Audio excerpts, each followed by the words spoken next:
Ang nililikha natin dito ay inspired mula sa kwentong bayan o mitolohiyang Filipino na Bakunawa. Freehand nating nilalapat yan at nga pala itong ating panauhin ay nakasuporta na sa atin way back 2022 pa.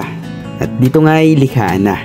Naging kombinasyon niya ng makinarya at ng handpoke tattooing. Nandito na tayo sa parte ng handpoke tattooing para mas magdagdag texture o accent dito sa ating proyekto.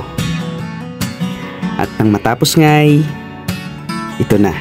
Muli ito ay hango sa kwentong bayan o mitolohiyang Filipino, ang Bakunawa. At ito nga yung disenyong inspired mula sa kaliskis niya. Ang Bakunawa ay sinasabing higanting serpiente na kayang lumamon ng buwan o ng bulan.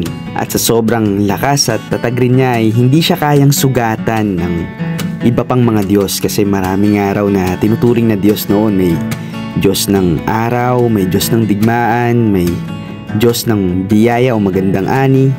Pero lahat sila ay hindi kayang gumalos sa Bakunawa. Tanging ang pinakamataas lamang na bathala gumalos o gumapi sa kanya. At para iluwa naman ang Bakunawa ang bulan, ay nag-iingay ang mga ninuno gamit-gamit ang kanilang tradisyonal na instrumento gaya ng agong, na nangangahulugan din na ang pagsama-sama o pagkakaisa para sa pagtindig sa iisang pinaglalaban ay makapangyarihan, kayang magpaluwa ng bulan mula sa pagkakalamon ng Bakunawa.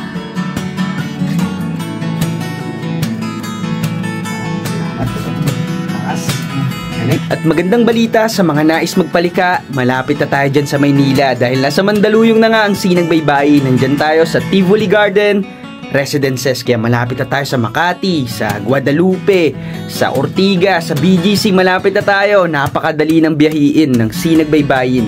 Kaya sa mga nais magpalika ng ganitong klase ng sining, magmensahe lamang dito sa amin. Nasa Mandaluyong na ang Sinag Baybayin.